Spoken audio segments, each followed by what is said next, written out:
अस्सलाम वालेकुम स्टूडेंट्स। आज हम पढ़ेंगे ऑस्मो रेगुलेशन इन एनिमल्स। अभी तक हमने जो भी टॉपिक्स पढ़े, जो भी यानी कि होमोस्टेसिस जिस चीज़ के अंदर पढ़ा, वो सारे के सारे प्लांट्स थे। अब उसके बाद जो टॉपिक होता है शुरू, वो एनिमल्स के बारे में शुरू होता है कि एनिमल्स के अंदर होमोस्टेसिस कैसे होती है। तो सबसे पहले ऑस्मो रेगुलेशन का बताया हुआ है कि ऑस्मो रेगुलेशन एनिमल्स के अंदर कैसे होती है। तो एनिमल्स जो होते हैं, अब दो किस्म के होते हैं। एक जिनको हम कहते हैं एक्वेटिक,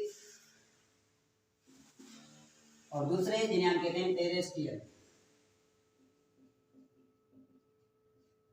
एक एक्वेटिक एनिमल्स होते हैं यानी ऐसे एनिमल्स जो कि पानी के अंदर रहेंगे, और दूसरे टेरेस्ट्रियल एनिमल्स यानी कि ऐसे एनिमल्स जो कि जमीन पर रहेंगे, तो हम क्या कहते हैं टेरेस्ट्रियल एनिमल्स। अब सर हम पहले एक्वेटिक के बारे में पढ़ेंगे कि एक्वेटिक एनिमल्स के अंदर ऑस्मो रेगुलेशन कैसे होती है। अब एक्वेटिक एनिमल्स जो होते हैं, अब वो भी दो किस्म के होते हैं। एक को हम कहते हैं फ्रेश वाटर एनिमल्स, और जो दूसरे होते हैं उन्हें हम कहते हैं मरीन वाटर एनिमल्स। अब ये क्या है? अब ऐसे जानदार, पानी के रहने वाले ऐसे जानदार जो कि साफ पानी के अंदर रहेंगे, फ्रेश वाटर। फ्रेश वाटर से मुराद ऐसा पानी जिसके अंदर जो साल्ट होगा यानी कि जो भी सोल्यूट्स होंगे उनका मिकदार क्या होगा, कम होगा। और मरीन वाटर के अंदर क्या होगा, ऐसा पानी होगा जिसके अंदर साल्ट की मिकदार ज्यादा होगी, तो उसे हम क्या कहेंगे, मरीन वाटर। अब इन दोनों चीजों को देखना है कि कैसे प्लांट्स जो है अगर फ्रेश वाटर के अंदर होंगे तो कैसे अपने इन्वायरमेंट को, अपने अंदर ऑस्मो रेगुलेशन मेंटेन करेंगे, और अगर मरीन वाटर के अंदर होंगे तो वो अपने जिस्म को कैसे अपने अंदर ऑस्मो रेगुलेशन को मेंटेन करेंगे। तो सबसे पहले हम फ्रेश वाटर के बारे में पढ़ेंगे। अब फ्रेश वाटर एनिमल्स जो हैं, अब वो भी यानी कि जो पानी के अंदर फ्रेश वाटर के अंदर रहेंगे, वो दो किस्म के होंगे। एक जो होंगे यूनिसेलुलर होंगे, और एक क्या होंगे, multi cellular.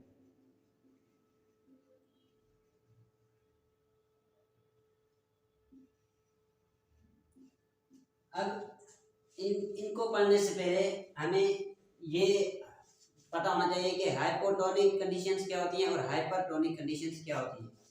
Hypotonic and hypertonic conditions. अब ये दोनों कंडीशंस होती हैं जो कि यानी कि प्लांट्स जो कि पानी के अंदर रहते हैं। अब हाइपोटोनिक कंडीशन कौन सी होगी? अब ऐसी कंडीशन जिसके अंदर साल का मिकदार कम होगा और वाटर का मिकदार ज्यादा होगा, उस कंडीशन में हम क्या कहेंगे, हाइपोटोनिक। और अगर पानी की मिकदार कम हो और साल की मिकदार ज्यादा हो तो उस कंडीशन को हम कहते हैं हाइपरटोनिक।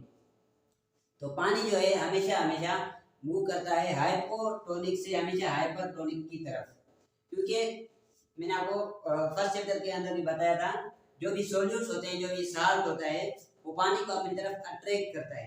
तो अब यहाँ पर हाइपरटोनिक जो होगी, यहाँ पर साल्ट की मिकदार ज्यादा होगी, इसकी वजह से वो साल्ट क्या करेंगे, पानी को अपनी तरफ खींचेंगे। तो पानी इसलिए हाइपो से हाइपर की तरफ मूव करता है, यानी कि हाइपोटोनिक से हाइपरटोनिक कंडीशन की तरफ पानी हमेशा हमेशा मूव करता है। अब यहाँ पर देखें तो यहाँ पर क्या होता है, फ्रेश वाटर है यानी कि पानी के अंदर जो कंडीशन है, पानी वो क्या है, वो हाइपोटोनिक।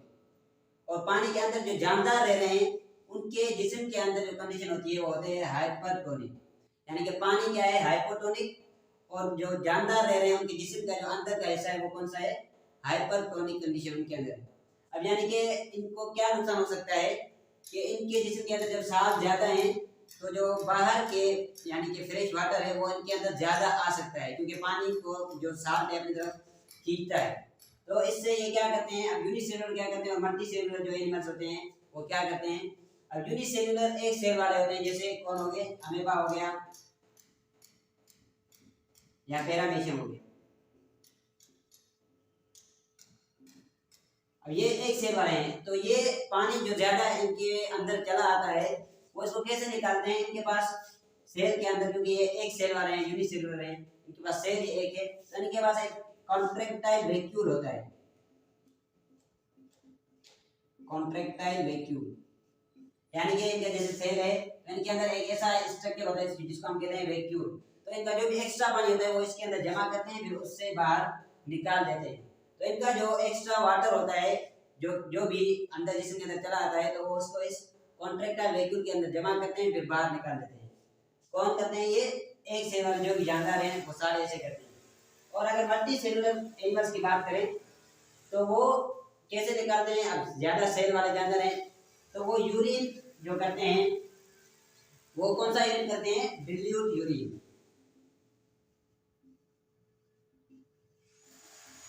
अब ये जो यूरिन करते हैं वो डिल्यूट यूरिन करते हैं, यूरिन के जरिए अपना पानी जो है ज्यादा बाहर निकालते हैं, तो वो डिल्यूट यूरिन करते हैं, यानी कि पतला यूरिन करते हैं, जिसकी वजह से जो पानी इनके अंदर ज्यादा चला आता है वो ज्यादा यूरिन के जरिए बाहर चला जाए। तो ये दो यानी कि एडाप्टेशन यानी कि ये प्रोसेस करते हैं। जो भी फ्रेश वाटर के अंदर एनिमल्स रहते हैं वो क्या करते हैं? अगर एक सेल वाले होते हैं तो उनके अंदर कॉन्ट्रैक्टाइल वैक्यूल होता है, जिसकी वजह से वो अपना पानी बाहर निकाल देते हैं। और जो मल्टी सेलुलर एनिमल्स होते हैं वो डिल्यूट यूरिन निकाल देते हैं। डिल्यूट यूरिन यानी कि पतला यूरिन निकालकर ज्यादा से ज्यादा पानी को यानी कि अपने जिस्म से खारिज करते हैं। अब फ्रेश वाटर के बाद जो एनिमल्स आ रहे हैं वो कौन से? मरीन वाटर एनिमल्स, यानी कि ऐसे एनिमल्स जो कि मरीन वाटर के अंदर यानी कि मरीन उसे कह सकते हैं जिसके साल्टी वाटर या सी वाटर, ऐसे एनिमल्स जो कि यानी कि समुद्र में या साल्टी इलाके में रहते हैं, तो उनके अंदर ऑस्मो रेगुलेशन कैसे होती है? अब इनके अंदर क्या होता है कि इनके जिस्म के अंदर पानी यानी कि साल जो होते हैं इनके जिस्म के अंदर ज्यादा होते हैं, यानी कि जिस्म के अंदर क्या होते हैं कि साल की मिकदार कम होती है, साल की मिकदार जिस्म के अंदर कम होगी। और मरीन वाटर है यानी कि खारा पानी है, तो पानी के अंदर साल की मिकदार क्या होगी? ज्यादा। यानी कि पानी यानी कि इनका जो माहौल होगा वो है हाइपरटोनिक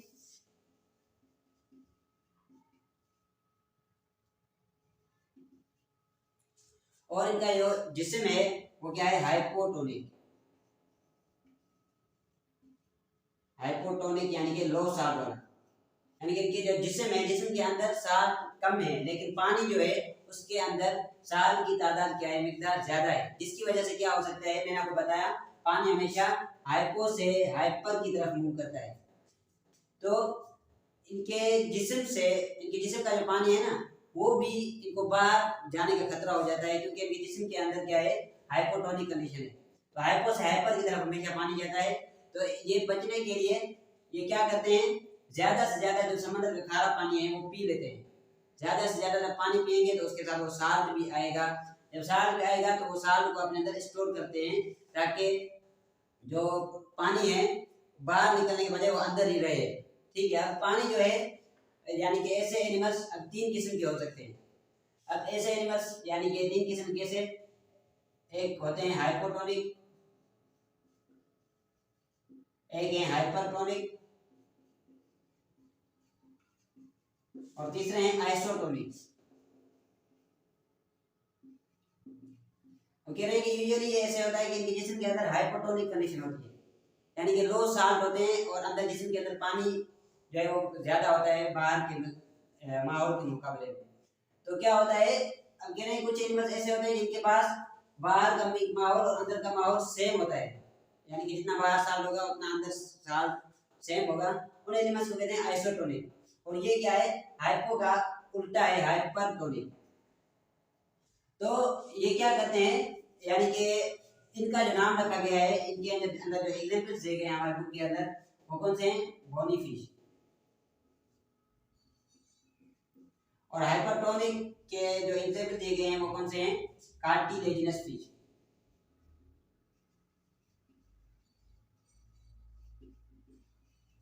और आइसोटोनिक के जो एग्जांपल दिए गए हैं वो है ओस्मोकॉर्फोर्मा।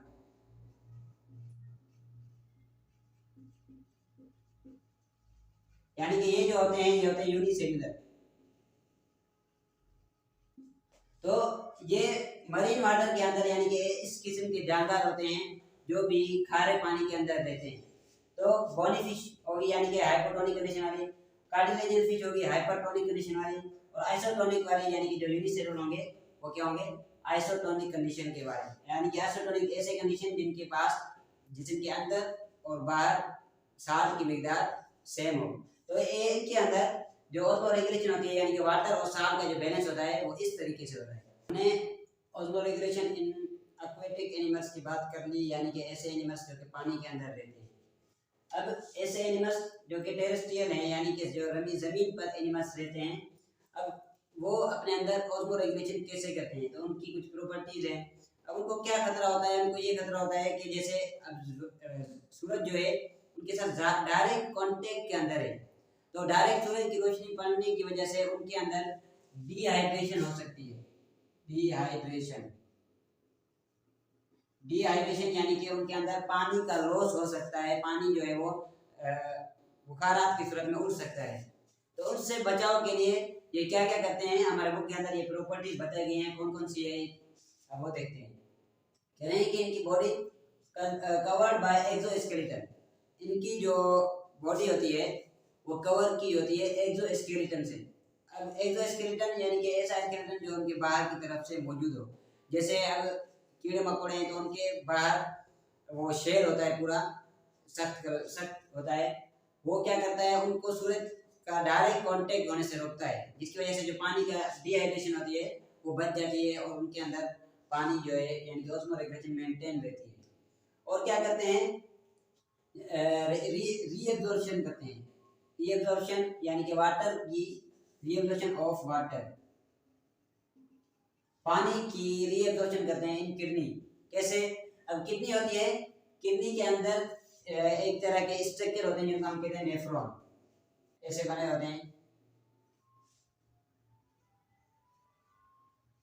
तो उन किडनी के अंदर ये क्या करते हैं, जैसे यूरिन, मतलब अब यहाँ से किडनी के अंदर क्या होता है, यूरिन बनता है। तो यूरिन बनता है तो उन यूरिन से वाटर को दोबारा निकालते हैं, यानी कि अगर इनको पानी की कमी होगी तो उसमें से पानी को वापस निकालेंगे, अगर पानी ज्यादा हो गया होगा तो वो पानी को रहने देंगे और यूरिन जो होगा वो डिल्यूट जाएगा, ठीक है, यानी कि पतला यूरिन जाएगा। तो वो ऐसे स्ट्रक्चर होते हैं। तो इनके यहाँ पर क्या होता है कि पानी को दोबारा रीअब्सॉर्ब किया जाता है, तो उसको कहते हैं रीअब्सॉर्प्शन ऑफ वाटर। तो किडनी के अंदर ये पानी के लॉस होने को बचाने के लिए किडनी के अंदर क्या करते हैं, रीअब्सॉर्प्शन ऑफ वाटर करते हैं, यानी कि पानी को दोबारा हासिल करते हैं जो कि यूरिन के जरिए जाना चाहता है। और कह रहे हैं कि some of them produce water from fat. अब कह रहे हैं कि कुछ ऐसे एनिमल्स होते हैं, ये क्या करते हैं, पानी को फैट में से पानी को निकालते हैं, यानी कि फैट को क्या करते हैं, इस्तेमाल करते हैं, कैटाबॉलिज्म करते हैं फैट का। मैंने फर्स्ट चैप्टर के अंदर बताया था, हमारे अंदर जिसके अंदर रिएक्शंस होते हैं जिनको हम कहते हैं मेटाबॉलिज्म। अब मेटाबॉलिज्म दो किस्म का होता है, एक को हम कहते हैं एनाबॉलिज्म और एक को क्या कहते हैं, कैटाबॉलिज्म। एनाबॉलिज्म के अंदर चीजें बनाई जाती हैं और कैटाबॉलिज्म के अंदर चीजें तोड़ी जाती है। तो ये क्या करते हैं, फैट को कैटाबोलाइज करते हैं, यानी कि फैट को तोड़ते हैं, उनसे वाटर भी हासिल करते हैं और बहुत सारे मतलब खाना वगैरह भी हासिल करते हैं। तो वो कौन से एनिमल्स हैं जो कि यानी कि डेजर्ट रेगिस्तान के अंदर रहते हैं, जैसे ऊंट हो गया या कैंगरूज वगैरह हो गए। तो वो क्या करते हैं, फैट को तोड़कर उनमें से भी पानी निकालते हैं ताकि ऑस्मो रेगुलेशन मेंटेन रहे। और कह रहे हैं कि कुछ यानी कि एनिमल्स क्या करते हैं, पानी के लॉस होने की वजह से कंटिन्यूअसली ड्रिंकिंग वाटर, यानी कि हर वक्त वो पानी पीते रहते हैं, लगातार तकरीबन यानी कि लगातार पानी पीते रहते हैं। या अगर वो खाना इस्तेमाल कर रहे हैं तो खाना भी इनका लिक्विड फॉर्म के अंदर होता है, ठीक है। तो ऐसे ये यानी कि ये एडेप्टेशंस हैं इनकी कि कैसे कैसे क्या क्या चीजें इनके अंदर होती हैं जिसकी वजह से ये जमीन पर रह सकते हैं डायरेक्टली सूरज के कांटेक्ट के अंदर। तो ऑस्मो रेगुलेशन के बाद जो हमारे बुक के अंदर टॉपिक है वो है एक्सक्रीशन। एक्सक्रीशन किसे कहते हैं, removal of nitrogenous waste from body. अब जो भी हमारे जिस्म के अंदर वेस्ट बनता है उसको जिस्म से निकालने को हम क्या कहते हैं, रिमूव करने को हम एक्सक्रीशन कहते हैं। अब ये वेस्ट बनता कैसे है, अब हमारे जिस्म के अंदर प्रोटीन्स वगैरह जो भी हैं हम उनको क्या करते हैं, मेटाबोलाइज करते हैं। मेटाबोलाइज यानी कि उनका ऊपर रिएक्शन वगैरह करते हैं, इनकी वजह से उनसे नाइट्रोजनस वेस्ट बनते हैं, यानी कि जो भी वेस्ट बनता है, जो भी खराब चीजें निकलती है उनके अंदर नाइट्रोजन यानी कि लाजमी मौजूद होता है, इसलिए हम क्या कहते हैं नाइट्रोजनस वेस्ट। तो उन वेस्ट को यानी कि जिस्म से निकालने को हम क्या कहते हैं, एक्सक्रीशन। अब अगर हम प्लांट्स की बात करें तो प्लांट्स के अंदर यानी कि प्रोसेस कौन सा होता है, फोटोसिंथेसिस और रेस्पिरेशन। अब प्लांट के अंदर ऐसी कोई यानी कि खास चीज वेस्ट प्रोडक्ट नहीं बनता, क्यों, क्योंकि उनके अंदर जब फोटोसिंथेसिस होता है तो फोटोसिंथेसिस के नतीजे में जो उनका वेस्ट प्रोडक्ट होता है वो बनता है कार्बन डाइऑक्साइड। कार्बन डाइऑक्साइड अब वो उसको निकालने के बजाय वो दोबारा रेस्पिरेशन के अंदर उसी को इस्तेमाल कर देते हैं, इसीलिए उनका कोई भी जो है वेस्ट सब्सटेंस इतना बनता नहीं है। अगर अपना एनिमल्स की बात करें तो एनिमल्स के अंदर यानी कि बहुत सारे रिएक्शंस होते हैं जिसकी वजह से वेस्ट बनते हैं। अब वो वेस्ट कौन से हैं और कौन से एनिमल्स के उनसे वेस्ट को किस जरिए से निकालते हैं वो भी देखना है। तो सबसे पहले जो एनिमल्स बताए गए हैं वो ये है कि प्लेनेरिया। प्लेनेरिया क्या है कि एनिमल है यानी कि यूनिसेलुलर है, एक सेलुलर है। इसके अंदर क्या होता है एक्सक्रीटरी डक्ट्स होती है, यानी कि जिस चीज से जो भी चीज एक्सक्रीट करेगा बाहर निकालेगा, जो भी रिमूव करेगा एक्स्ट्रा प्रोडक्ट वो उसके अंदर ट्यूब्स होंगी, डक्ट्स यानी क्या ट्यूब्स होंगी जिसके नतीजे वो निकालेगा। और क्या निकलता है ये डिल्यूट यूरिन यानी कि पतला यूरिन। अर्थ वो क्या करता है इसके अंदर जो स्ट्रक्चर होते हैं यानी कि जिस चीज के अंदर इसका वेस्ट बनता है या जिस चीज से निकलता है उसे हम कहते हैं मेटानेफ्रीडिया। मेटानेफ्रीडिया के अंदर यानी कि वो बनता है या यूरिन या जो भी इसका एक्स्ट्रा प्रोडक्ट होता है वो किस फॉर्म में निकलता है डिल्यूट यूरिन की फॉर्म में, ये भी यानी कि दोनों का डिल्यूट यूरिन फॉर्म में इनका जो एक्सक्रीटरी प्रोडक्ट है वो निकल जाता है। कॉकरोच की बात करें तो इनके अंदर जो एक्सक्रीटरी ऑर्गन है यानी कि ऐसा ऑर्गन जिसके अंदर ये एक्सक्रीटरी प्रोडक्ट बन रहा है उनके अंदर क्या होते हैं मालफिजियन ट्यूब्यूल्स, यानी कि इनके अंदर जो ट्यूब्यूल्स होती हैं उन्हें हम क्या कहते हैं मेलफिजियन ट्यूब्यूल्स। अब उनके अंदर क्या चीजें बनती हैं, अब देखिए इनके अंदर सिर्फ पानी की तरह चीजें बन रही है इसलिए डिल्यूट यूरिन डिल्यूट यूरिन। इसके अंदर यूरिक एसिड के पेलेट्स बनते हैं यानी कि हार्ड फॉर्म में भी जो इनका एक्सक्रीटरी प्रोडक्ट होता है वो प्रोड्यूस होता है, इसलिए यहाँ पर पेलेट्स दिखा यानी कि टुकड़े। और वर्टिब्रेट जो भी जानवर जो जिनके अंदर ये बैकबोन है उन्हें हम क्या कहते हैं वर्टिब्रेट। जिनके भी अंदर बैकबोन है जैसे हम भी हैं, हम भी क्या है वर्टिब्रेट। जिन जानवर के अंदर बैकबोन्स होती है उन्हें क्या कहते हैं वर्टिब्रेट और जिनके अंदर नहीं होती उन्हें कहते हैं इनवर्टिब्रेट। तो जो भी वर्टिब्रेट्स हैं उनके अंदर जो एक्सक्रीटरी प्रोडक्ट है वो कैसे कहाँ पर बनते हैं किडनीज के अंदर। जैसे हम है तो हमारा एक्सक्रीटरी प्रोडक्ट भी किडनी के अंदर ही बनता है। वो निकलता किस फॉर्म में NH3, इसे कहते हैं अमोनिया। अमोनिया के फॉर्म में, यूरिया के फॉर्म में, यूरिक एसिड की फॉर्म में, यानी कि जो भी वर्टिब्रेट होते हैं उनका जो एक्सक्रीटरी प्रोडक्ट होगा वो लिक्विड फॉर्म में भी निकल सकता है और सॉलिड फॉर्म में के अंदर भी निकल सकता है। तो ये था आज के टॉपिक के एक्सक्रीशन, कैसे एनिमल्स के अंदर एक्सक्रीशन का प्रोसेस होता है और कैसे अपने अंदर होमोस्टेसिस को मेंटेन करते हैं। उम्मीद करते हैं कि आपको समझ आ गया होगा इंशाल्लाह।